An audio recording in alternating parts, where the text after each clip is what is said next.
Hey everybody, I am here with Nick from Pandamonium Reviews. What's going on, man? Not a whole lot. Not a whole lot. It's a little chilly where I'm at, but other than that, things are fine. Been busy. Been doing a lot of stuff with work and with my YouTube channel, and Yeah, you um, most certainly yeah. have been doing a lot of stuff with your with your YouTube channel. You have got a lot of crazy videos on here, and you don't have a lack of thoroughness in your content. Like you really go in deep on these. Like your reviews have been mini documentaries that I've absolutely loved to watch. I'm happy to hear it. Yeah, glad you're enjoying them. They certainly didn't start out that way. They were a little short, less than 10-minute reviews at the beginning, and then as I put more into the research, gradually as the series went on, it progressed into videos that are just way too long now. Not quite action button long, but they're getting there. Yeah, I always feel like a video needs to be as long as it needs to be. And it Exactly. drives me absolutely crazy when people just ramble for an extra 5 minutes to hit that 10-minute, 30-second mark. But, like, it Right. also kind of gets me when people cut their content down because they feel like, oh, no one's going to sit there this long. And personal opinion, but I strongly disagree. I think if the content is interesting, and it's as long as it needs to be. And I felt like I haven't watched every single one of your reviews and documentaries, but the ones I have, I felt like they were the exact length they should have been. Especially like the NBA Jam one, because that really covered like everything. That one, yeah, I remember when making the Corpse Killer review before it, I had a text box at the end that said, "Don't worry, the NBA Jam video won't be this long." And yeah, and then it turned out to be even longer. Yeah, hour and 19 minutes versus the hour and 50 minutes here. But yeah, I mean, Yep. it was awesome. And it was funny too because a lot of times, and I'm not trying to sound like a dick, but it is what it is. But a lot of times, people who do documentaries and stuff get the facts right, but they don't present them the same way that they should be, or at least I feel they should be. Like, and when I Hmm. was watching yours, a lot of the stuff, was very obviously came from all of the interviews over the years and stuff like that, and the NBA Jam book, of course. But you delivered it in the same way. You didn't miss the point. Like, I guess the best way to say it is some people say the words, but miss the point in them or something. And when I was watching that, I was just like, wow, this does the book justice. So like people who watch your documentary would probably want to go read the book, and people who already read the book would appreciate how how you've kind of told the story in with the same justice that they did. And did you talk to Blake Harris at all before doing that? Was that Blake Harris's book? No, it No, was no, I'm Rayan sorry. Rayan Ali. Yes, I apologize. I apologize, That's all Ryan. right. Yeah. But no, I spoke with him. He was the first guy I contacted right away, and I started reading the book, and then I figured I ought to talk to this guy because Hmm. he clearly knows a little bit about NBA Jam. Yeah. He wrote a whole dang book about it, and he interviewed like more than 60 people, but from various NBA Jam avenues. Of course, he spoke with the people, the core team, some of the people who made the arcade original, and then people who did the ports, some NBA players he even spoke with. Just kind of every branch of that franchise, Rayon reached out to at least someone from that branch, right? Um, he went super in depth, so he was a really good guy to talk to about its like cultural impact and about what went into its development. Sort of the main players behind getting the NBA license for Midway to use it. But yeah, he was a really good guy to talk to. He knew his stuff for sure, and his book it was pretty good. I did wind up reading the whole thing, and it was pretty good. So I hardly ever read books because I'm mainly a video game guy, but his was one of the few that I finished, so it was good stuff. I gotta admit, I listened to it on Audible because I don't have any time to sit and read anymore. I actually loved to read. Right. I've been following a series of books since I was a little kid. Not Harry Potter, like military adventure novels. Perfect for the awkward freaking nerd that I would not be reading Harry Potter as a little kid and be reading stuff Exactly. like that. But like, it's just I wish I had more time to do it. But at least I could just have that thing going in the background while I'm lag testing something or whatever else. And I did enjoy it. Was he receptive to you doing a documentary about it? Like, did he think it was cool, or was he like, "No, I'm trying to get a movie made about this" or something? Or I think he was cool with it. I told him that it's kind of a mini documentary series. And I know that when I interviewed him, I didn't know that the video was going to be nearly 2 hours long. And when I sent it to him, I sent him like a preview before it went public. He was like, "Holy crap, dude! You made a whole damn documentary about this." I don't I don't think he was bothered by it. At least I hope not. But he seemed to like it. He definitely told me that he appreciated the video and he thought it was well put together, which is great. And I think that if he makes the NBA Jam documentary, it'll probably look different since a very large chunk of the video that I did mainly focuses on the 5th gen ports. Like I obviously cover the origin story of the arcade game at the beginning, but then once you start getting about 40 minutes or so into the video, then it's pretty much 5th gen port development from that point on until the end of the vid. Yeah, I thought that was a really great. I think that was really fitting for the type of stuff you do, but I thought it was also really great for the audience that would be watching RetroRGB, which is why I promoted it so heavily, because it's like I appreciate that. You get the great story, but then it's like, okay, so we're in the middle of this story, but let's just pause for a minute and nerd the fuck out about all the different ports and, compare them side by side. And I was like, this is exactly what people like me want to see when we're watching a documentary. So that was cool as hell. Thanks. I appreciate it. I guess that was just a combination of, the documentary skills as well as the reviews and game footage that you've taken over the years for your other channel, or for the rest of the videos in your channel, right?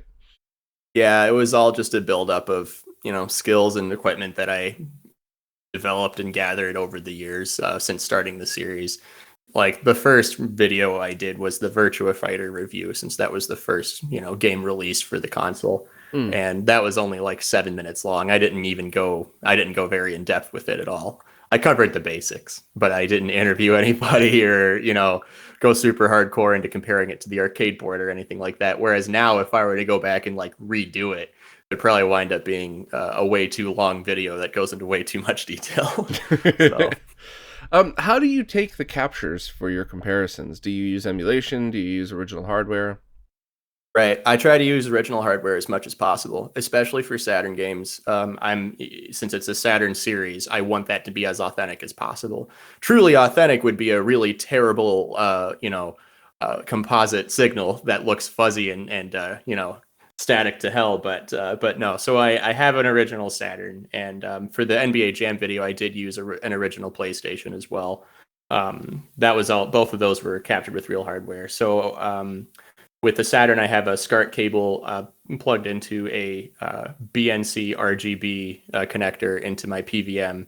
The PVM, I kind of, was fortunate. And long story short, it basically fell out of my cereal box. I didn't have to take out a bank loan to buy it, which is awesome. Great.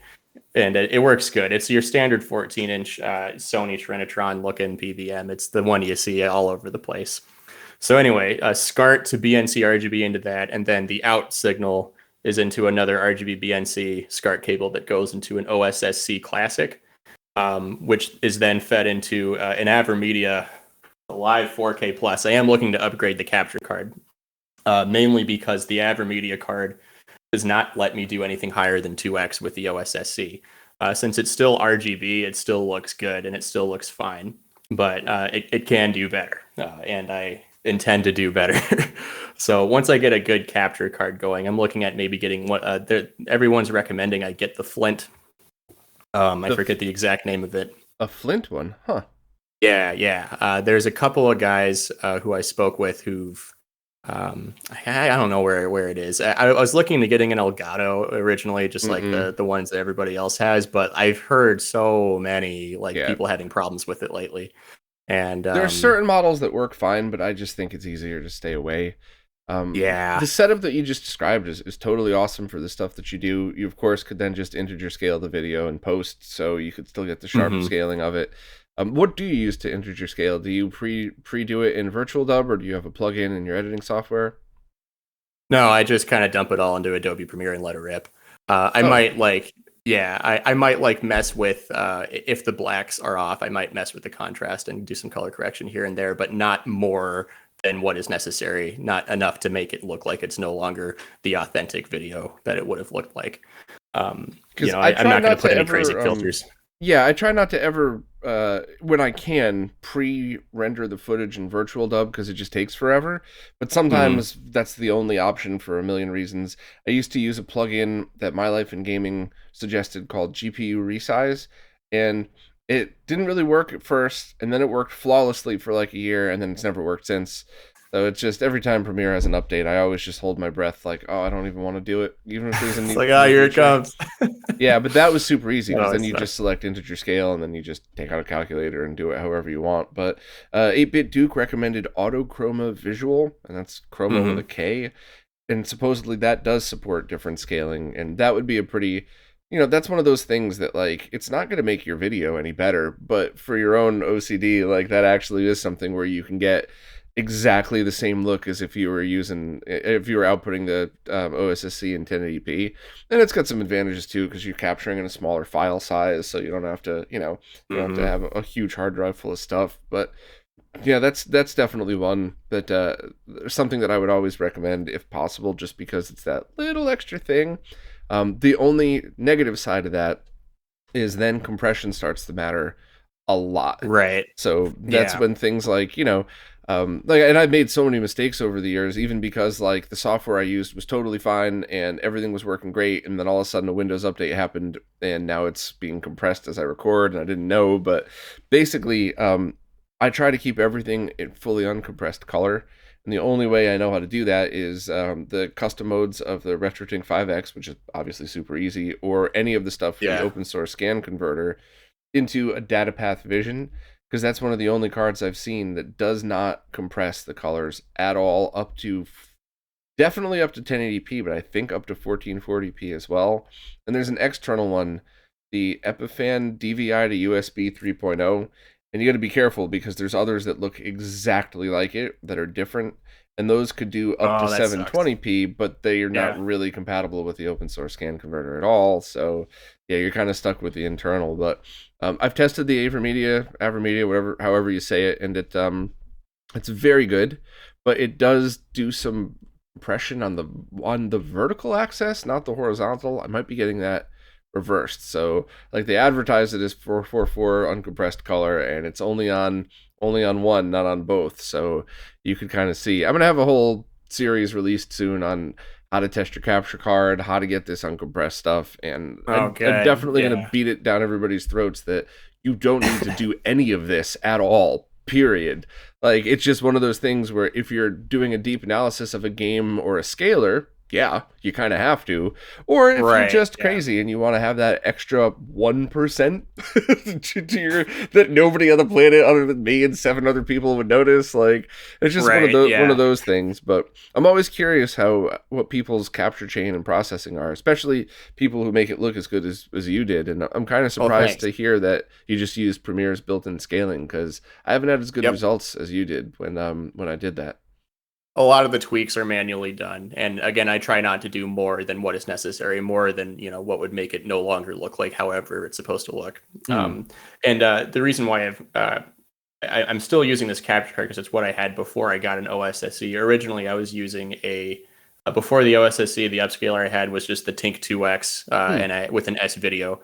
And then it was like last year was when I upgraded to an OSSC, and then before the Tink 2X. At the very beginning of the series, I was using a Dazzle bridge, Oh yeah, yeah. I mean, that's which whatever you got to was do to get started is totally that's what I fine. had back then. And I was like, Yeah. oh man, there's going to be some people that won't like this. But Hmm. over time, I eventually upgraded, and the video now looks a heck of a lot better.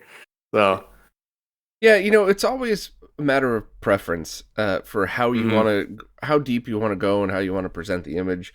And the only very, very strong opinion I have about any of that stuff is try to put a little effort into getting the aspect ratio right. So don't Yeah, stretch it to 16 by 9. If you are trying to do a documentary historian style, don't have it like 8 by 7, 4 by 3, 69, 8 by 7. Like just keep it the same. Um, keep it 4:3, keep it yeah, uniform. keep it sort of like you would have, close enough to what you would have seen on a CRT, and keep it consistent. Yep. But other than that, I mean, everybody has their own style. I prefer to capture in RGB just because that's not how most people saw it back in the day, but it's you're watching it on a flat panel, most likely, whether you like it or not anyway, so present it that way. And when I want composite footage, I always take a video of a CRT playing composite on it, so it still looks really good on a flat panel. But that's just Nice. my preference, and who knows, I might change my mind before this interview's over. So yeah. I like RGB just because obviously the colors look better. Everything winds up looking better. It looks a step above, how it would if you just had S video or just regular old composite. But what surprises me about the Saturn is the S video capabilities of it are actually pretty good compared to how S video looks on, say, like the Genesis or some of the other consoles from the 90s and earlier on. A buddy of mine has a CRT projector in his basement. Nice. It's just this big hulking giant, very difficult to move at all beast of a thing. He said it took him like days to set it up and get everything lined up. But S video on that looked like crisp. It was you wouldn't have thought it was S video, which was very surprising. And I'm not trying to be one of those people who says S video is king, because that's false. But no. I know where you're coming but from. It was good. It's funny you mentioned Genesis though, because most people who do the Genesis and Master System S video mods do it wrong. And these days, when you have RGB to S video converters that are reasonably priced, I just would say there's no reason to just use RGB, go through S video, or just use composite and enjoy it as is or something. But as long as you're having fun.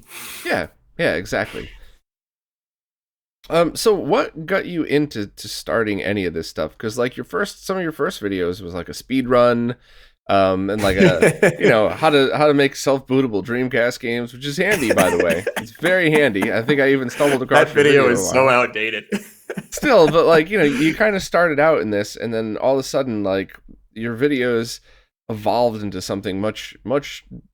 I don't want to say better because I don't want to insult the first things that you did, but like better. They're better.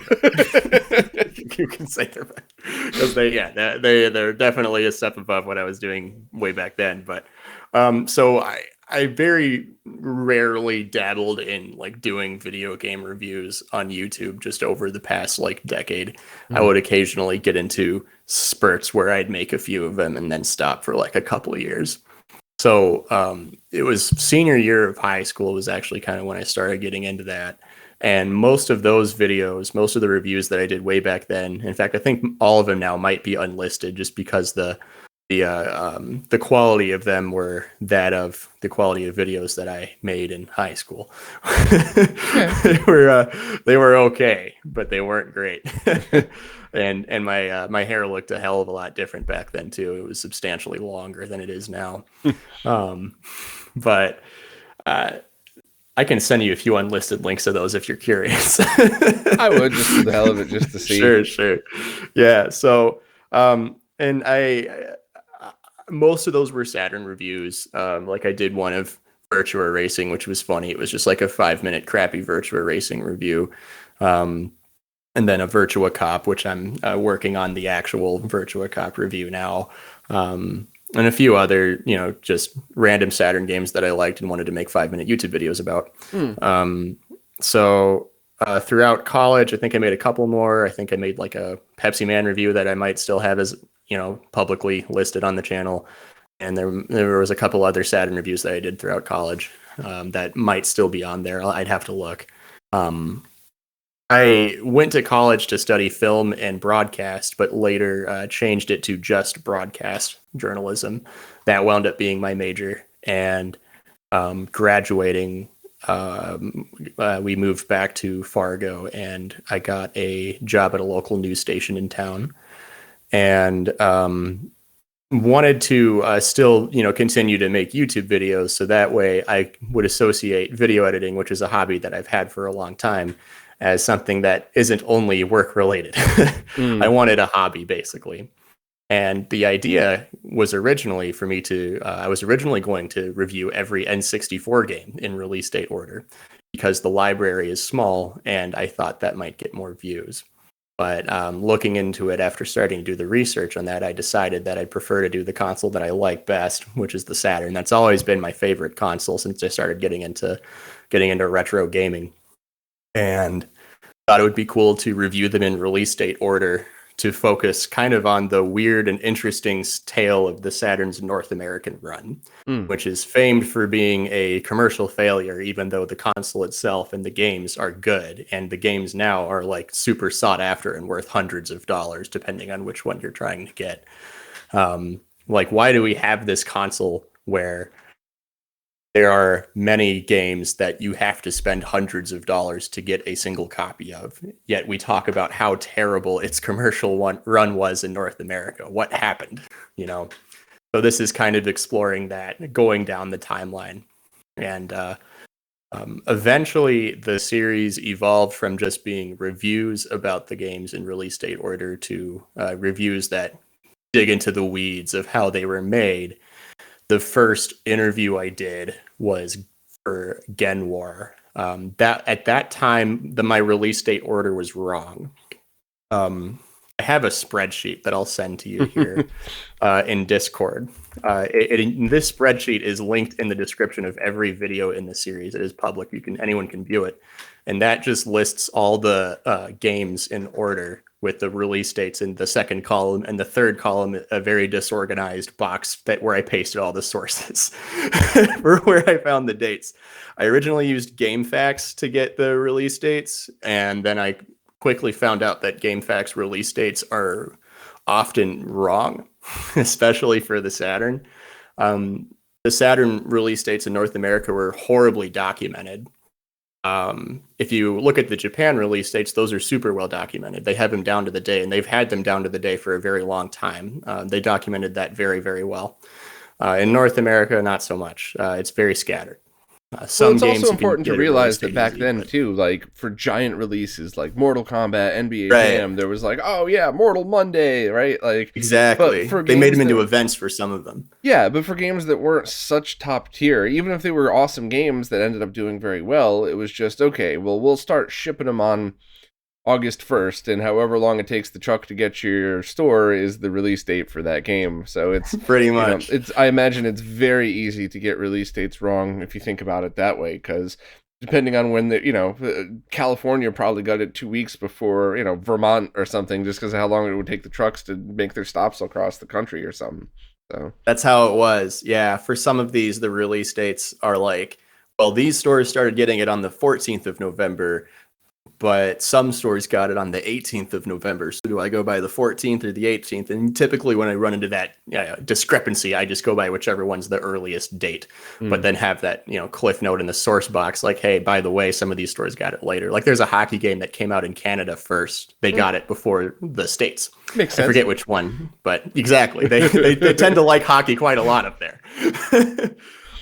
But during the, I was right around when I finished the Pebble Beach episode, there was a person who on the internet goes by Pimpo, and it's like Pimpeaux, like a French spelling of Pimpo. And she helped find a crap ton of sources on like the Internet Archive and eventually found the Usenet boards. The Usenet boards were really what cracked the release date search wide open, because at that time I'd only had games narrowed down to the month, and even some of those months were wrong. I'd found plenty of sources through like Sega Retro and magazines and other old websites, but the Usenet boards had stores that would post, "We just got this game," or "Hey, here's a list of games that we got on this day," or "We're getting this game on this specific day." If you go through and search and make your index finger sore by scrolling through all of them. And eventually, just through hours and hours and hours and hours of searching over the span of a year, Pimpo and I were able to get the spreadsheet down to the day for every game, which is great. That's insane. And, I love that. Yeah. I love that attention to detail. So we have the release date order. Half of that spreadsheet is Pimpo's responsibility, so she does get a ton of credit for that. And over the past couple of years, Sega Retro and Satakore have started to get some of those release dates down to a more accurate day. Whereas, when the spreadsheet was being made, they weren't necessarily that accurate or that precise. I'm not sure if some of them have been using sources that I found. I know that a few of them haven't. I know Sega Retro has found other old websites that they're using, but the dates that they're getting are the same as mine, which is like, all right, great. So, but yeah, so if you find like a fun activity that Pimpo and I did once was there was a video clip of a guy going through like a Best Buy in 1996 or whatever, and it scrolled by the Saturn shelf, and we were able to, by seeing which games were on the shelf, figure out what span of time that video had to have been made. That's because awesome. only these games were out. That is so funny. I love crazy shit like that. Oh yeah, it's great. That's great. So that's how that came to be. And then I started doing more interviews once I Gen War was the first game that I had an interview for. I interviewed Robert Leyland, and he told me about how the big thing with that is they were supposed to make a launch game. Gen War was supposed to be a launch game for the Saturn in the US, but that was when the launch date for the console was September 2nd, 1995. Mm. Then on May 10th, Robert Leyland and his team got a notice from Sega that they were going to launch the console early, a surprise release the day after at E3, and none of them knew about it. None of them were told anything about it. They were like, we were supposed to be a launch game. What the heck? And that was kind of the nice big nugget I got from that interview. And since then, I'm like, oh man, I bet all these games have a crazy story like that. So, sure enough, over time, I'd find that Virtua Racing, they weren't given the source code to make Virtua Racing port on the Saturn. So Time Warner had to reverse engineer it just by eyeballing the arcade machine in their office. Lots of crazy stuff like that's kind of come out of the woodwork from talking to these devs about it. And that's been something that's really, I think that was the big thing that I felt made the series shine, was just getting to talk to these people and hear all these crazy stories that could be lost to time if no one else chats with them about it. So Absolutely. it's been fun. So what drew you to the Saturn? Like, how did you attach yourself onto that one as a retro gaming console? Because everybody always has a unique story. Yeah. So I really got into retro gaming in like middle school. I actually grew up as a PlayStation boy. Sacrilege, right? But it was around 2008 or 9 when I really got into it, and I mainly was like emulating Super Nintendo games on the computer and stuff like that. Eventually, I would start getting consoles, and I found out about the Dreamcast through Racket Boy, and other various lists of, hey, you should get these Dreamcast games. They're really fun. And I was like, cool. So I burnt illegal copies of all of them and played a bunch of Dreamcast games. And then eventually, I had heard about the Saturn, but I was like, it's whatever. It's just some console that's not the Dreamcast. And then I looked into it a little more, and then I really got like drawn to its graphical style. Because what the Saturn does really well is the marriage of 2-dimensional and 3-dimensional graphics in the same game, and it makes it look super duper good. Like Grandia is a great example of what that looks like. If you look at the first map in Grandia with people walking around it, you got the sprite-based people sprite scaling in and out as the camera is moving around this 3D map that at the touch of a button can be zoomed out into a top-down like sprite layered like view of the map. Like the way it does everything is really, really, really cool looking. And as someone who really liked sprite-based games, and 5th gen in particular, that seemed like the perfect retro console because it had all these great games that look really, really like extremely well-polished 2-dimensional games like Street Fighter 03 looks flippin' amazing on it. Darius Gaiden looks really good on it. And then you have all these crazy chunky 3D games like Bulk Slash and just these like ridiculous looking quads, a lot of crazy looking guns. And I thought, okay, well, I want to get one of these now. And so throughout high school, that was when I got a Saturn and mod chipped it and just spent several weekends of my youth burning game after game and just tearing through as much as I could. That's kind of how I got to know it. That's cool. And that's a great time period because you probably picked one up for $50. You probably get a reel of Tayo Yuden CDs for, $30 for 100. And, you could still get a Plex Tour burner, which now I was just told some of the newer ones are just as good. But back then you could still have gotten one of the Plex Tour burners for fairly cheap. So that's definitely a good time to dip your toes into all that because you could do it on a budget and really absorb it all.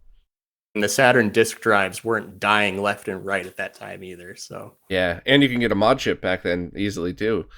I think got it off Racket Boy. Yeah, yeah. I think that was before Pseudo Saturn Kai was released, if I remember correctly. So that way, It was. yeah, you couldn't boot the other way. But because I think that's just about when I started getting back into it. Because I think RetroRGB is, I think it's 2011 was when I kind of started, and that was like right at the Mhm. cusp when all the prices started to rise a little bit, and I definitely Yeah. needed a mod chip. There wasn't the action replay trick then yet. So Yeah, yeah. I remember buying some official Saturn games at the time that I no longer have because I sold them. There were a lot of regrets. Like as for example, I had the Street Fighter 2 collection, the North American one where it had like multiple versions of the game in a 2-disc box set. And I was like, "Oh, sweet, this is great. I had it for $30. That's what, it was in great condition." And then I wound up selling it, and now if I look online, it's like well north of $100 now, trying to get a copy of that again. oh And I man, remember thinking, "Oh, Panzer Dragoon Saga, I'm not spending $150 on that. No way, that's too much money for a video game." And now it's like 1,000.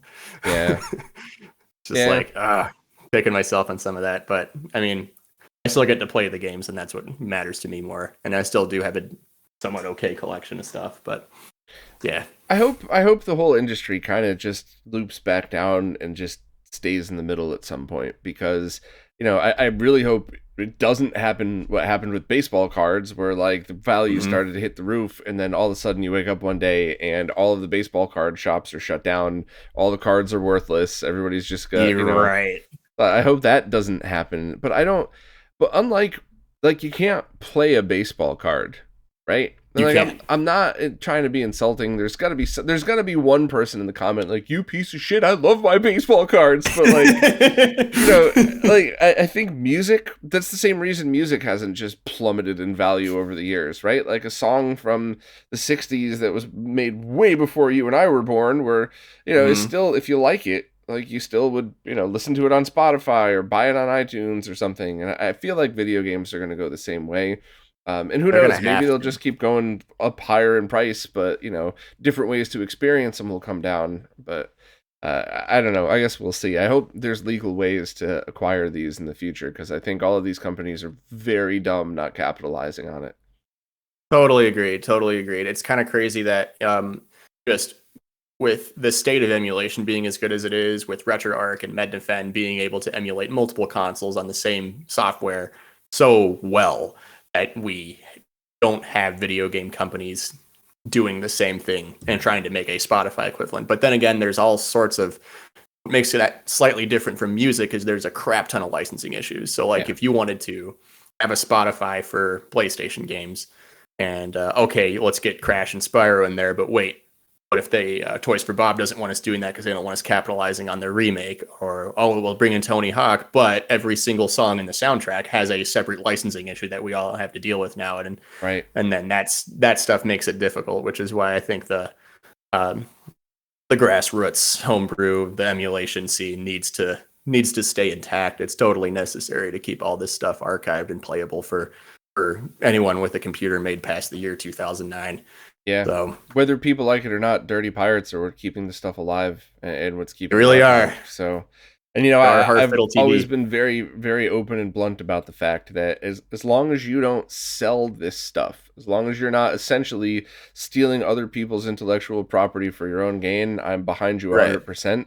But the moment you're like, hey, you want all the ROMs on this SD card for $20? Fuck you. You're a thief and a piece of No. shit, and I don't want Yep. anything to do with you. But hey Nick, you got a hard drive of games, I lost all mine, sure, I'll copy it for you, take it. That's different. You're Right. not Yeah. Like I'll profiting off copy of that that. floppy, but I'm not gonna like sell it to you. Right, yeah. And, Yeah. it's people are welcome to disagree, but I just I certainly have a pretty strong stance on that.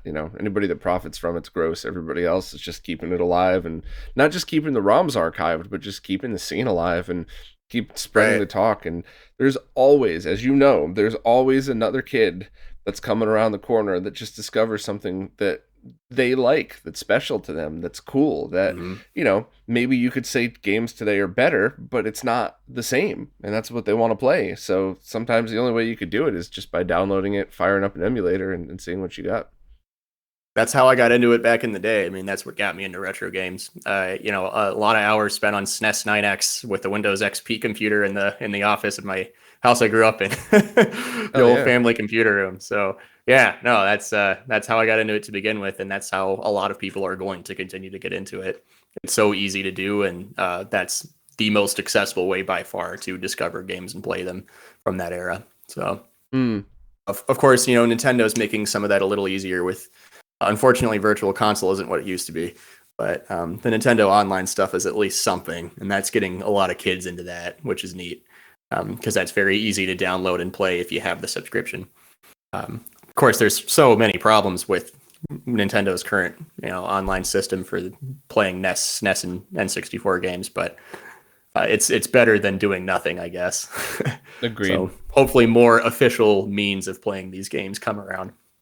Spotify equivalents. Yeah. So if somebody's just getting into your channel, what do you think is the first video you would like them to watch of yours, just to kind of to sink in? And it's easy to say NBA Jam because it was such a good video, but it's also 2 hours long, so it's like, it is a long one. Respectfully, people who like to dip their toe in the water probably aren't going to throw 2 hours into it at first. They might need a slightly shorter video. So what do you suggest that people would start with? I'd say there were a couple of people who, outside of me recommending it, also agreed that Virtua Fighter Remix, that video might be the best one to start with. Okay. It's only a half hour long. There's no interviews in it, but it does go in depth into the Usenet Internet Archive stuff about how it could have feasibly come out when the Saturn had its surprise launch in North America, and how there are some, half truths being told by Sega about what Virtua Fighter Remix was. That one might be good to start with. Gen War is also only about a half hour long, and that has an interview in it, and that also has some crazy Sega stories. Both of those might be good. And if you're down to spend an hour of your time getting into my YouTube channel, the Virtua Racing review would also be a great place to start, in my opinion. Those are the ones I'd recommend. That makes sense. The other thing that I would strongly recommend is, if you're a Virtua Racing fan, checking out the VR Virtua Racing one. It's an hour, but it answers all the questions you have about it. Because, respectfully, if no one's ever played the Saturn version of Virtua Racing, you're like, what are you talking about? But everybody that has is like, oh, really? Because it's weird. It's absolutely weird, and it sort of looks the same, but it sort of isn't. And you nailed it. You told a lot of stuff that I'd never heard of before. Plus you like I was saying before, you told the facts that, are kind of been floating out the correct way and presented it. So it was really awesome. I loved that one too, just because I like Virtua Racing a lot. I played it a ton as a kid. And when I finally went back to discover the Saturn version, I was like, what's this? Like, this is a little different. This is different. Yeah. So, that was ever since it came out. There were always people in two different camps. People who were like, oh, it's Virtua Racing on the Saturn and has more tracks. I love it. And then there's the people who had spent a lot of time playing the arcade or the 32X versions of Virtua Racing, picked up the Saturn port, and they're like, this is not the same. Yeah. This feels different. Something's off. Something's not right. And for years, that was how it was. And Chuck Tolman, the guy I interviewed, great guy, he was able to answer all the questions, including the fact that the full name of the game is Time Warner Interactive's Virtua Racing. Yeah, I laughed out loud when I heard that. I was like, oh shit, that makes sense. That's I didn't think of it that way. Oh, that's hysterical. Well, I mean, your channel, obviously I mean this with respect, but your channel is one of the things that frustrates me so much about YouTube, because you have so many great videos on here, and you're criminally undersubbed. So please, everybody, consider just throwing a sub right now as you're listening, so you don't forget. Just pause it, we'll wait, and then come back and then finish the rest of it. But, it's just one of those things too, where it's like, I try to keep everything I'm part of positive, but like life doesn't work like that. Sometimes you have to talk about the negative stuff. And it's like, I hear so many people be like, oh, there's a whole bunch of gatekeeping elitists out there that only want to promote their friends and promote people with 1 million subscribers. And it's like, that couldn't be any farther from the truth. Maybe because you troll, your video sucks, and that's why nobody's promoting it. But as soon as people started passing around your videos and, amongst us in the community, everybody was like, holy shit, did you see this? And not one person was like, well, how many subscribers do they have? Unless it was the context of, why the hell isn't there more subscribers on this channel? But like, yeah, it was the opposite of what the trolls say. And we all tried to spread the word as best we could, but it's word of mouth. It's one of those things where, you got to tell your friends, you got to share, you got to. I don't know if clicking the thumbs up does a damn thing, but try it Not just in anymore. case. Yeah. Just in I'm case. not sure what ticks the algorithm anymore. Apparently, I gotta have a shocked face in my thumbnail now. I don't know, but like, maybe if I put in all my thumbnails, I'll suddenly get 10 million subs. We'll You know what see. I considered doing, and I tried it once or twice, was making What? multiple subtitles or multiple thumbnails. So I started out with Ooh, like clickbaity, like I think I did something stupid for the RetroTink 5X launch. Like, is this a RetroTink killer? Even though it was a RetroTink, or like something like that. And that was for the first couple of days, and then it was like, brand new RetroTink product, and it was something a little less clickbaity. And then the big one impact font in your face, like, Yeah, and then the one I yeah. left it up was just the one I always really wanted, was RetroTink 5X Launch Day Deep Dive, which is what the video actually was. But like, I had to get it Mhm. out there, so I filtered through. So maybe that's it, right? When you post it up, you do something ridiculously clickbaity, and then change it up as you go to Yeah. just so like all your fans are like, don't think that you've jumped into the dark side of things. They just understand that, hey, let's get this rolling in the algorithm, and then go back to being a real person. Right. Yeah, exactly. That's funny. That's funny. Yeah, I haven't thought about trying anything like that. I just kind of, that might be part of why I don't have that many subs. I just kind of upload them in whatever format I've been doing it in, and then just leave it, let it do its thing. And, I have been getting gradually more views and more people like watching it over the years. Like before, back when Say the Again War video was new. At that time, it would take me about a week to get 1,000 views on a single video, versus now it takes me less than a day to get that, which is wonderful. Very happy that more people are watching and enjoying the content. So there is gradual growth happening. It's just not at the pace that one who would be trying to make money off of something like this would want to set, per se. But yeah, for me, it's just a hobby, and I'm just glad that a lot of people in the Saturn fan base are watching and appreciate it. So. Mm. Well, you heard them. It's up to us. Let's start spreading out some of these and talk about the ones you like. Don't forget to always just tell people, if you don't like all of them, that's fine. Talk about the ones you do like. So, um, Oh yeah, no, I appreciate it. so you said you got a degree in broadcast journalism. Do you think that Yep, plays into how you lay out some of your documentaries and the interviews and stuff? Do you think the paths cross often when you're doing that? they do now. Mm, They certainly did it. They certainly didn't cross that much at the beginning, other than just video and audio editing techniques that I picked up through broadcast. But nowadays there's some overlap in what I do. Like I think a great example, kind of reversing the question, and so to speak, which I'm not intending to do. But when COVID hit, a lot of us in the news industry had to work from home or work from the office, and not leave the station, not go out and get video and get interviews in person and stuff like that. Everybody had to do Zoom interviews, and it's like, well, I can't shoot B-roll. I'm supposed to get 30 shots to fill my story. What the hell am I supposed to do? Whereas me, I was sitting there, I'd been making YouTube videos for years with, pretty much no video gathering other than maybe a shot of the console every now and then. So I'm just like, I'll just animate these screenshots and do this screen recording. And they're like, guys, how are you supposed to record these video interviews? I'm like, have you ever heard of OBS, everybody? And they're like, what does that stand for? And so, oh man, because of me, OBS is installed on every computer at the office. that's So, hysterical. and everybody uses that to screen record now, and that's been going great. So, and I think the other way around, the way I would do like a news story became slowly became how I would wind up doing these videos, where starting with the information gathering, the reaching out to people, finding these developers on their Facebook pages or Twitter or whatever, and sending them, soliciting them with messages from a stranger about, hey, I'm this guy and I want to talk to you about this thing from 20 years ago. The way I would find people's contact information, the way I talk to them and interview them, the types of questions that I ask, what sound bites I'll wind up using, how I edit the video and present it, how I tell the story. That's all stuff that I picked up from broadcast and picked up from my full-time job. Hmm. Except the big difference between the two is that if I'm doing a broadcast story for a news show, that can be no more than 2 minutes long. Whereas for the Saturn videos, I can go as long as I want, throw in as many dumb memes in as I want, and do whatever, as long as I'm not doing anything horribly offensive. And yeah, it's a good hobby to have because I can do what I would normally want to do, um, but without any limitations of just the business being the way it's structured. So that's kind of nice, and it's about stuff that a subject matter that I really really enjoy. So yeah, it's been a good hobby, and the two do go hand in hand quite often.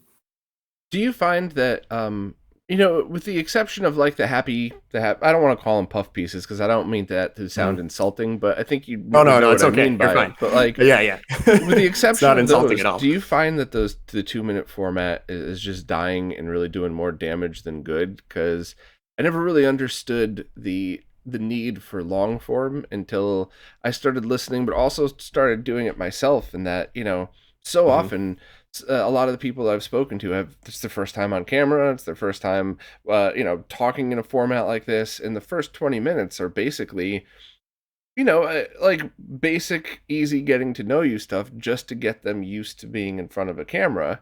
And then I'll Mhm. even sometimes go back and re-ask the same question in a little different way and get a completely different answer. And Yeah. that person that you thought was a very cool person that seemed like, cool, glad Bob interviewed him. By the end of the interview, it's way deeper than that. It's like, oh, wow, I really respect where they came from, how they were able to accomplish this. And there's no Mhm. chance in hell that you could have ever gotten that out of 2 minutes or even 10 minutes, really. It depends. It's kind of a yes and no answer there. For like the format of a half-hour newscast, you have, you know, less than 20 some minutes. We're including commercial breaks. Less than 20 some minutes to update the general public on everything that went on in their area that day, including weather and all the other stuff. So you have to cram in as many things into that 20 some span minute time as possible. And say there's 15 stories going on that day. Some of them might be 2 minutes long, some of them might be a 30-second long thing that just the anchor reads over. Whereas if with the way that the internet's going and with the way web content's going, that type of stuff allows you to go more in depth. So say I do some crazy cool interview about some crazy cool story, I have the TV version of it. If I want a very in-depth long version of that for the website, and that can be done now. Mm. It's assuming I have the time to like put it together and do it. So some news stations, and not all, but some have adapted well to where they can have these long form pieces that are for the web that they promote the hell out of on social media and stuff, and promote the hell out of on their TV product. Um, I know on occasion we'll do like we have a reporter who's been here for 30 years, and he will do documentaries once or twice a year that are like feature length, Mm. and they'll be aired in parts throughout the newscasts, like part one, part two on the next day, etc. But the whole thing obviously goes on the website, and then sometimes they'll air the whole thing during a separate time slot on the channel. So it kind of varies. For the newscast format, having really short 2 minute stories is necessary to cram as much as you can into a short amount of time. But that does sacrifice the ability to go in depth and the ability to really get to know whatever it is that you're covering, and that's where the internet comes in. So That's pretty cool. I hope your team and the other teams out there are embracing the right formats too, because if it's like, I do too. yeah, go to newscast123.com and only watch it in the embedded window that you can't make full screen is not anything anybody's going to do.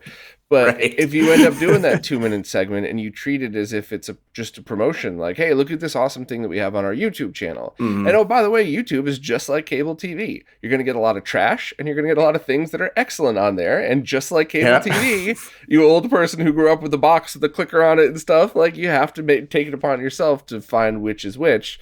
Like, I think that's probably awesome, and I think most people would have no problem firing up the YouTube app, going to their subscriptions, and then Mm-hmm. just watching the full thing. So hopefully your team is embracing all those things in the right way, because it is very easy to get sucked into, oh well, we have a big Facebook following, so we're going to do Facebook video, and it's like, can you even watch that on a real TV anymore? Or is it, Right. Yeah. That only gets you so far. You really got to embrace several mediums. It's a constantly evolving industry, and it's mm, very hard to keep track of. yeah, That's well, the that's for big sure. challenge. So, yeah, I mean, how we take advantage of that, a lot of that is above my pay grade, though I am allowed to, bring suggestions and ideas, of course. But it seems like every like local news organization is adapting to that stuff differently, in one way or another. So yeah, some do it well, some don't. I think that where I'm working, I think we're doing it pretty well. Glad There to hear are that. ways that could be improved, but we're certainly not doing it poorly, which Yeah. is great. So, I've always been that loudmouth blowhard that whether I was at a big company or a little company, I'd always want to make sure my ideas got heard. And I oh yeah, luckily have been worked. I've always worked with a bunch of very patient people that took me seriously. that's good. The very first job when I got corporate IT job when I was 19, I think the boss was a little pissed. We're like, I am 60 something years old. I've been doing it for far longer than you've been born, probably Stairway to longer the than your highway, you mom's 20 been something born. know it all. Yeah, Yeah. what do you? But he'd still listen. He just would make it very clear that I'm the kid and I should shut the fuck up and make sure that I know that he's the adult in the room. But he'd still listen. So it's That's I've good. always been very lucky about that, and it was only a few times where I was told that my opinion didn't matter, but those weren't those weren't long term gigs anyway. So I was just There like, you all go. right, that's how it's gonna be here, no problem. I see what it's like. I'm gonna put myself in cruise control, do something else during the day while while I look for another job. Exactly. Exactly. So what's next on the horizon for you? Do you have videos that you want to tease that might be coming out? Because based on the schedule that I have, this might not actually come out for a couple weeks. So maybe the video that comes out is going to be released Right. before this or something. So I'm working on a Virtua Cop video now. That is the next game in the series. nice. Yep, so that'll be fun. I've been working with a good friend who is translating a lot of Japanese source material that is allowing us to discover a lot of like really cool stuff that the Western side of the Saturn world didn't really know about Virtua Cop. So that's been going really well. That video will also probably be way too long, and it's taking me way too long to make. But you can expect that shortly after whenever this interview goes online. I don't know when, I don't have a set date for it, but once it's done, it'll be done. And then the next couple of videos after that, which I am working on kind of in the background, is the one after Virtua Cop will be a video about Quarterback Attack with Mike Ditka, a Digital Pictures FMV football game, which Terrible, right? If I remember that correctly, it was just so bad. it's ridiculous. It is bad. Yeah. I think that the gameplay method they put into it kind of works in a weird, messed up way. It's definitely not amazing. It is not an amazing game. It's far from it. Yeah, But, for what it is, recognizing that they did try to make a full motion video sports game is kind of fun to just watch and see and experience. Um, yeah, definitely not a game that you should have on any top 10 list by any stretch. But yeah, it's ridiculous. That'll be a fun one to edit. And then the one after that I'm working on in the background will be the video about Sega Rally Championship. So that should also be great. nice. So, yeah, Those FMV games, man. When those they're came out nuts. in the early 90s, it was just mind blowing to think that real people would be on your video game console. And sometimes they pulled it off, sometimes they didn't. Sometimes they Yeah. probably, if they had a slightly bigger budget, like what was that Tomcat Alley, like that with the cutscenes and everything, that could have been pretty cool. But Hmm. they most of those were just absolutely awful, and I'm so glad.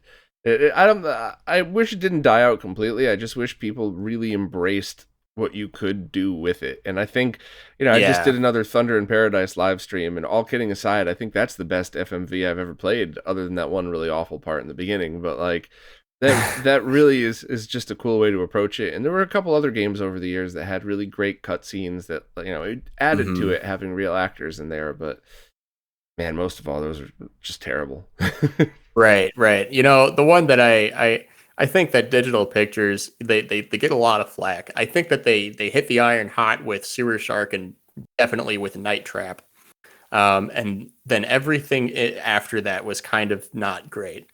Um, they had that basketball game with Scottie Pippen, which was another sports FMV game. That one's not good. They Yeah. had Corpse Killer, which was like a very entertaining game to play, but for the wrong reasons.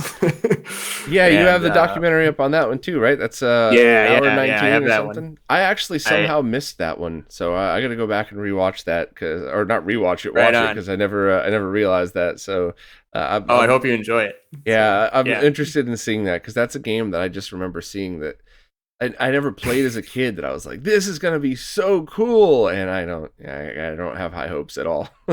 I was very happy with how that particular video turned out. I downloaded the HD re-release on Steam. Mm, And that had more than an hour of behind the scenes interviews and video, which for me is like gold. I was like, yes. And so I screen recorded all of it. I spent a large amount of time trying to unlock and screen record all these bonus videos and wound up using them. And then I also did get an interview with the with Bridget Butler, the woman who plays the part of the female lead character in Corpse Killer, and that was great. She hasn't aged a day. She doesn't look any different than she did in 1994. It's ridiculous. that's awesome. Um, yeah, yeah. And so she was a joy to talk to. Had a lot of fun stories. I'm hoping that I can find the same amount of bonus videos for this quarterback attack video. So we'll see how that goes. The digital pictures game that I, really wish happened. I don't know if you heard of Maximum Surge. I've Um, heard it, but I don't really have the yeah, details on it. it got canceled because Digital Pictures basically went bankrupt right when they finished filming it. All the video for it exists. They just have to tie it together in programming. And everybody who's talked about it, who's played the demo for it, who was involved with it, said that this one was supposed to be actually good, kind of like a crazy future, like deep apocalyptic future, cyberpunk looking Hmm. crazy thing. And having seen some clips and some demos for it, it's like it's probably not going to be like a 10 out of 10 game, but it looks entertaining and kind of fun. So that's one that I do hope eventually gets revived at some point, because the video for it does exist somewhere. Someone owns the rights to it. Someone has it. Hmm. So I always hope stuff like that swings back around, and I hope it's done in an indie way where they don't have to drop a right, million bucks, which means if they don't make $1 million, it's still a total, not, I wouldn't say success, but worth the time that they had spent on it, I guess is the better way to say that. exactly. So, Yeah, yeah. I believe it's whatever company that did the Corpse Killer Night Trap re-releases on that you see on Steam. They definitely have the Maximum Surge footage, so it's just a matter of if and when they make the damn thing. mm. So, yep. Now, if I'm remembering correctly, going back to Corpse Killer, was that the one that worked with the gun on the 32X and the Genesis or the Sega CD, but not Saturn? Yes, yes. The light gun worked on the 3DO 32X Sega CD, but it did not work on the Saturn, which is just dumb. You have to use the D-pad and drag the cursor around the screen. Is there a So mouse option, or at least a hack for it that allows you to use the mouse? no, no, I've That would be tried way it. I better. have a mouse. It would be, yeah. I have a mouse and I did try that out, and it does not work. It's not supported. Hmm. Um, Well, I mean, we have so many amazing contributors to the Saturn community that we maybe in do. next year's competition, somebody will add mouse support to some of these ridiculous games like Double Switch and Corpse Killer. Oh I yes. honestly have no idea how much work that is. It could be as simple as adding code support in, or it could be rewriting the whole darn game. Which obviously don't waste your time on Double Switch for that. But Right. Oh, it's always fun that type of stuff. It's either very easy to do and very feasible, or a giant pain in the dick to get done with how these yeah. games are programmed, and it's always a surprise. Speaking of the Saturn homebrew competition, do you want to talk a little bit about that? Because I know you Oh yeah, just did your video where you spent an hour and a half demoing every single entry into the competition, right? that one. Yeah, this contest blew me away. I judged last year's. That was fun. I made a less than 30-minute video about that, demoing all the games. This year, the host, Dr. Emerald Nova, I remembered him saying that. Um, last September when the contest season started, that he's not expecting as many games this year because a lot of the homebrew devs that he talks to and works with are behind on their projects. So he was suspecting that there just, wouldn't be as many, which I thought, that's fine. It's whatever. I'm still excited for it. Last year, there were 21 total entries. This year, there were 32. So definitely didn't matter who was behind on what. There was still a giant amount of original games and patches and translations and really fun tools to try out and mess around with. And it was the Saturn homebrew and patching scene is in a very good spot right now. And it's kind of sparked over the last 3 years. Like you go back 3-4 years ago, it really wasn't this big. There was, I think we at that time there was a Police Knots translation and Shining Force translations from Night of Dragon, but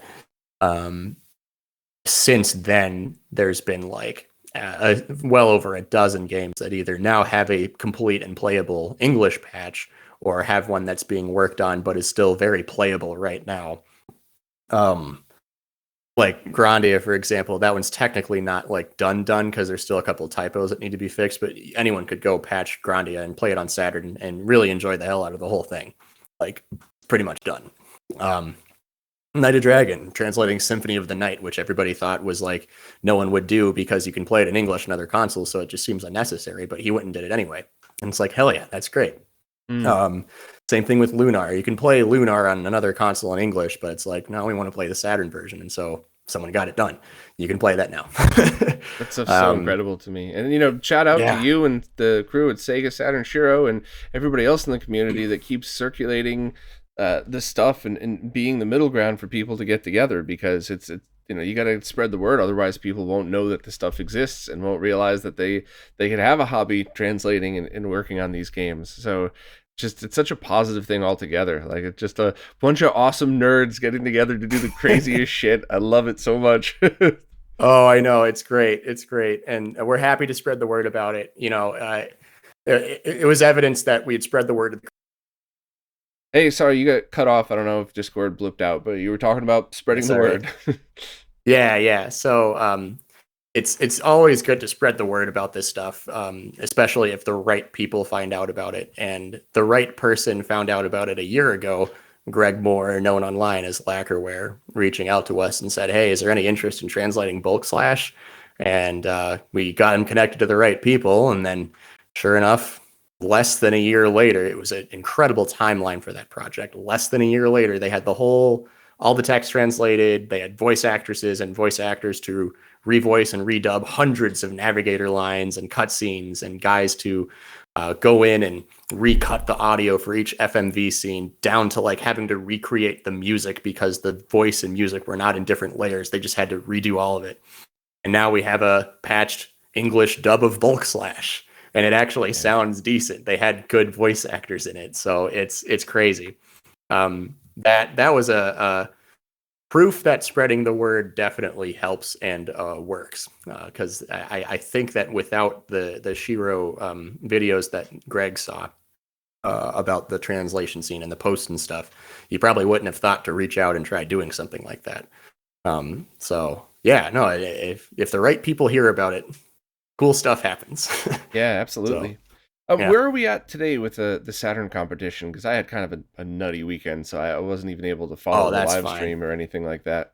Right. The Saturn competition is basically just ended. So the judging is done. There are winners now. And Pat over at Shiro had a 6-hour live stream where he played all the games with most of the developers of the patches and games in voice chat to talk with them about it while playing them. And he did that last year too. Would recommend scrolling through that and checking that out, or sitting through it if you have the time. That's always great because you get to hear from the people that make the games, like what ridiculous coding bullcrap they had to do just to get this line of text into this box. Right. It's always crazy. It's never easy. Yeah, I love those. That's the type of thing that I like. As I'm working around the house and stuff like that, or doing the crazy testing stuff, I like to have that playing in the background. And so often I'll just run over and be like, "Wait a minute, what was that again?" And like, I'll rewind and I'll watch that part and be like, "I got work to do. Let me keep going and listen in the background." So, yeah, if people are into that homebrew scene, I would definitely recommend at least trading it like that and having it play through. So were the winners all officially announced yet? Yep. The winner for the original category is Blue Skies. And I do have the spreadsheet with the winners somewhere. Let me just go pull it up for a second. Blue Skies was kind of like a Pilot Wings looking Saturn game where you have a sprite based red biplane flying around this gorgeous 3D archipelago. It's this massive, like, polygon set of islands on a wonderful blue sea, rendering out into the horizon with the help of VDP2. Um, That's and awesome. I that, remember talking to Dave yeah. about that when I did the live stream with him on Friday night, I think. So it's I was so excited to dig in and really see all of these, but between the live stream and your video, like now I could experience it that way and then just go back and Hell pick my yeah. favorites to download. So That's right. That's right. And let's see. Yeah, Cube Cat got second place. That is very much worth people checking out. That is a like more than commercial quality 3D platformer on the Saturn, made by a person who goes by the name Seven Shades. A lot of really good draw distance and really wonderfully colored environments and very well textured stuff. Everything looks great. The polygons are pumping great on CubeCat. And it's just the aesthetic and vibes of it. It's very cute. The music has little meows in it that match the theme of the of the game. It's great. And third place went to Sky Blaster from Super Ra Yi. I don't know how to say this person's name.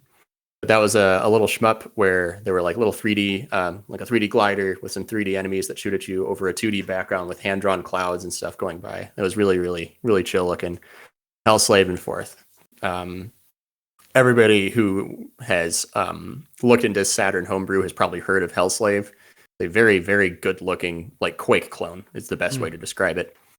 And very good lighting effects, draw distance, and 3D rendering. He was able to get the shotgun to have like actual reflection textures on it, which on the Saturn was like unheard of. hmm. XL2 is doing really crazy stuff. Bulk Slash won the patches category by a mile. Every judge placed that first because it was just incredible. 30 people worked on it and did a lot of work to redub and redo everything. Death Mask got second, and that is the PC game. I think it's called. Hang on a second, I'm forgetting the name. It has a different name in the Western world. 1 second, please hold. Yeah, okay. So the PC game Angel Devoid: Face of the Enemy, an FMV cyberpunk game from the mid '90s, that was ported to Saturn, but only in Japanese. So this team of people are taking the English cutscenes and converting them to Saturn friendly formats and then injecting them into the Japanese game Death Mask. So that way they're just de-translating it, so to speak. Mm. And that was very fun and playable. And then Vakken Rotor got third place in Hacks Patches translations. Long-awaited English patch. It's not done yet. All the text is injected, but it needs to get cleaned up, and the text boxes and formatting needs to get cleaned up. But all the text is there, and it's very playable. So, but yeah, a lot of good stuff all around. There's a ton of other games I haven't brought up, but it's very much worth looking into if you have the time. Yeah, I'll definitely drop a link to that video in this description too, just so people have easy access to it. They should be subscribed to you now by the end of this by the end of this interview, but just in case, I'll throw it in just to make it easier for everybody. But yeah, I'm so thankful to anybody who does any of these things, because even the Same. stuff like the what was it, the blanket rendering or something? I forgot exactly what that was. Cloth demo, Cloth yes. demo, like that by itself is super neat, and people who understand what it is would appreciate it. But people in the programming world and people who, in the Saturn scene could see that and understand what that might lead to for other cool things in Homebrew. So I love that everybody is highlighted in this, and that, even though it's not something that somebody's going to download and spend 2 hours playing, it's something that might lead to something incredible next time. So I just I have so much appreciation for the people that do all this awesome stuff. What I love about the contest is it's a great opportunity to get together and celebrate what's going on in the Saturn homebrew community. All these projects come together in one convergence. And yes, there are prizes. Yes, there are people who win or lose or whatever. But the whole point of it is to spread the word about every single entry that's there. It's a very good event for exposure for the entire scene as a whole.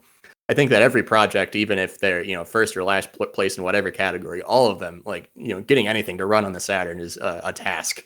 And every single person that worked on these projects deserves a lot of good kudos and credit for getting this stuff up and running. There's a lot of really, really good stuff going on, and a lot of really cool projects. So, yeah, you can date mall Santas on your Sega Saturn, and That one cracks me up too. and all sorts of stuff. It's great. So, a lot of good projects going on. Good time of year. Yeah, absolutely. So I guess we'll end on some cheesy ones. How did Sure. you come up with the name Pandamonium, other than the fact that it's kind of neat? Pandas are my favorite animal. Have been for a long time. They're lazy. They're adorable. All they do is sit around, eat, and roll in around hills. It's great. They're an animal to aspire to become. Fair enough. Yeah. But I just like pandas. So I wanted to think of a screen name that incorporated that, and thought of the pun, and that was it. So That's yeah, an awesome enough answer for me. So,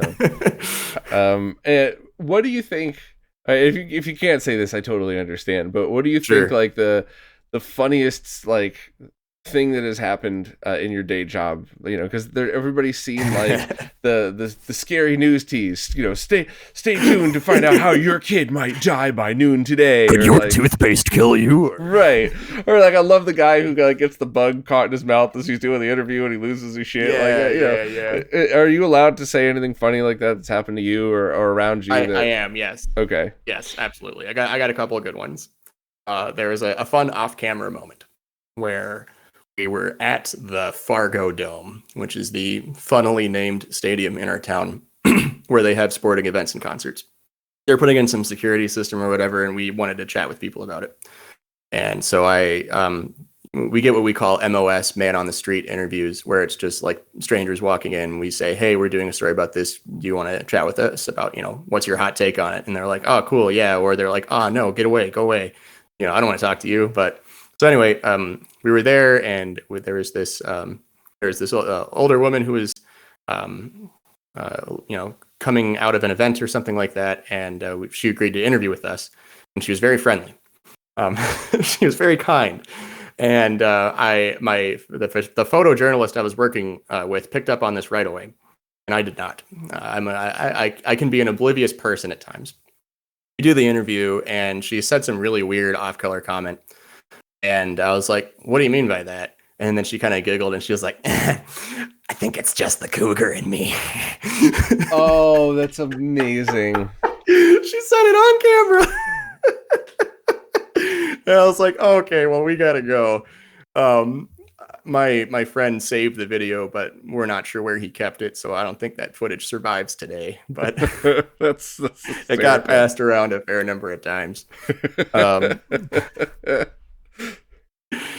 Oh yeah, so that was fun. And another good one. It was not as creepy or bad. This was actually kind of fun. One of the best stories I've done was about this woman who, for her 80th birthday, wanted to skydive for the first time. This sweet little Midwestern, classic upper Midwest grandma personality, just working at like City Hall or whatever. She's basically retired. This is like her part-time job. And I was coming out of a story where Senator Tina Smith was in town talking about something. And this old woman at the desk was like, hey, you're newsman, come over here. I got a story for you. She told me what she was going to do and what day. And I was like, oh, sweet. Yeah, give me a call. We'll definitely do that. That sounds like it'll be a great story. So we go to the skydive place out west of town. And she's getting geared up. She's a total character. And she's putting on the goggles. And she's like, this won't mess up my hair, will it? And doing all these drills.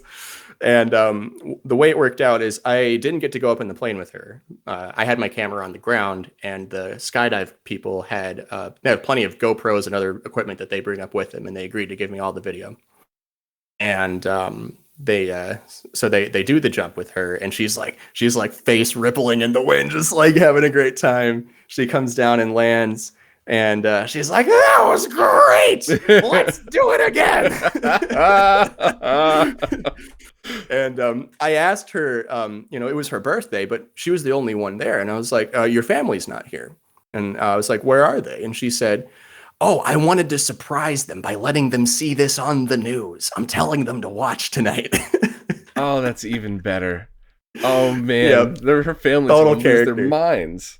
Oh, they did. That's I found her a few months later and asked her how it went, and she said they were all just floored by it. It was great. So, so yeah, cool. What an awesome story.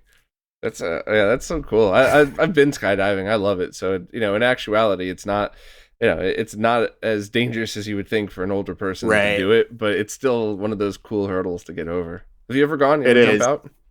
Not yet. It's something I've wanted to do, but haven't yet. So, but at some point, I would like to. I would like to try it out someday, just because it Yeah. seems fun. The two But things that really surprised me is even though like you know exactly what's happening, your whole body still does that like as soon as you jump out, like like you're about to fall over and hit the ground, and then like you kind of come right, to and you're like, that's not going to happen for a while. So, but you still have that immediate flinch moment. And the only other tip that the instructor gave me was when you jump out of the plane, keep and hold eye contact with the plane until he taps and tells you to like turn around and put your arms out, and then go right to the horizon. And if he didn't tell me that, I would have gotten dizzy and it would not have been a fun experience.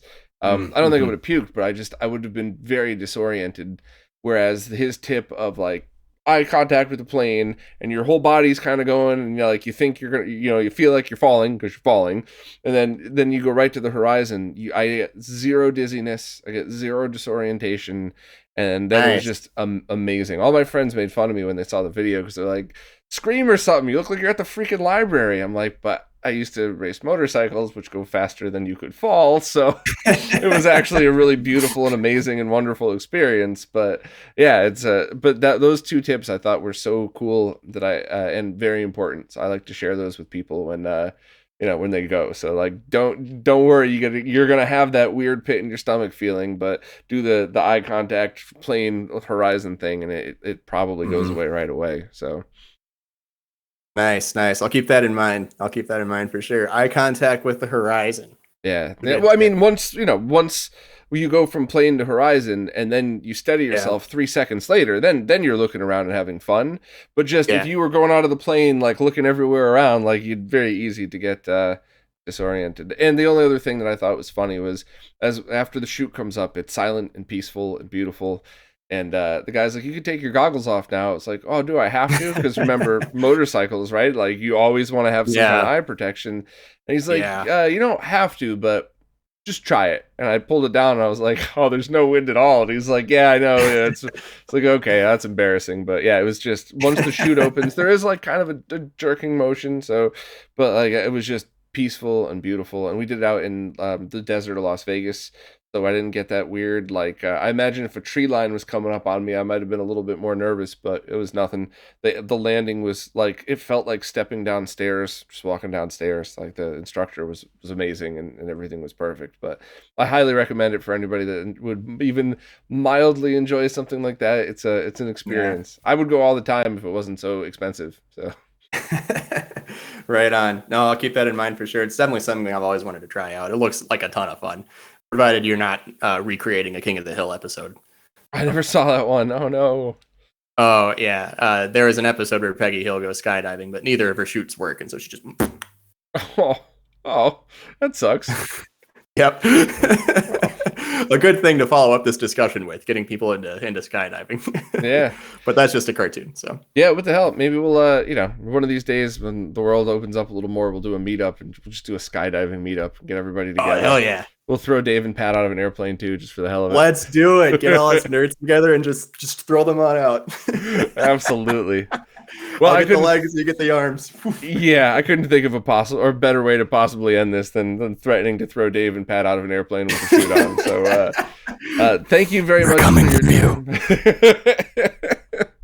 Thank you very much for taking the time to do this, and especially thank you for taking the time to do the documentaries that you do, and even just the individual reviews of the games. I think are really great as well. But it's Thank you. just one of those things where your documentaries definitely stand out, and it's something that I think a lot of people appreciate, and hopefully a lot more people will appreciate after getting to know you. Thank you. No, I appreciate it. I'm happy to be on the show. I'm glad you reached out. It's good to be here, Bob. So yeah, no, thank you. I appreciate it. Awesome. Well, we'll talk to you soon, and please keep making those videos. Will do. They might be slow to come out, but I will continue to make them. I'm always going to need a hobby. So Awesome.